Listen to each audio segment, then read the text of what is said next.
የደም ነጋዴ ጽንፈኛ የዲያስፖራ አክቲቪስቶች የሐሳብ ሙግትና ሰላምን ጠልቶ ጫካ ጠመንጃ አዝሎ ከሚዞር የጥፋት ኃይል ጋር በኢቢኤስ ውስጥ የተሰገሰገ የጥፋት ኃይል በወረዳ አስተዳደር የመሸገ የጽንፈኛው ተላላኪና ራሷ ብርቱካን ተባብረው ሐሰተኛውን የብርቱካን ማንነት ፈጥረውታል።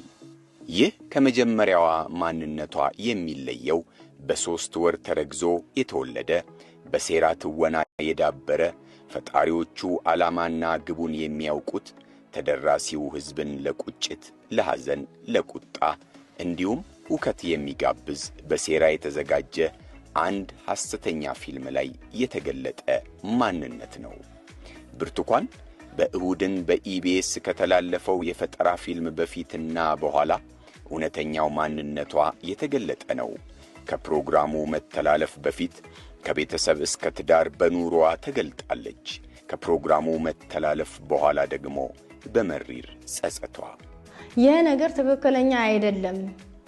ትክክለኛ ነገር አይደለም። እውነታው ምንድነው? ለትወና ብለው ወስደው ነው ይሄን ነገር ያሰሩ።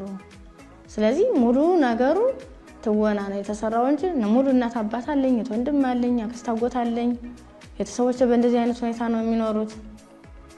እኔ ደግሞ ባለ ትዳር ነኝ፣ የልጅ እናት ነኝ። አግብቼ ተድሬ ተኩዬ የወለድኩት ልጅ ነው እንጂ በእገታ ምክንያት የወለድኩት ልጅ አይደለም።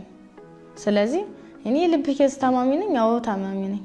ሌላ ነገር ግን የለም ብዬ እዚህ ጋር መዓዛ መሐመድ፣ ተስፋዬ ወልደ ስላሴና ሌሎች የዩቲዩብ የደም ነጋዴዎች በየዋህ ኢትዮጵያውያን ሴቶች ላይ የሚቆምሩትን የጭካኔ ቁማር ማንሳት ያስፈልጋል።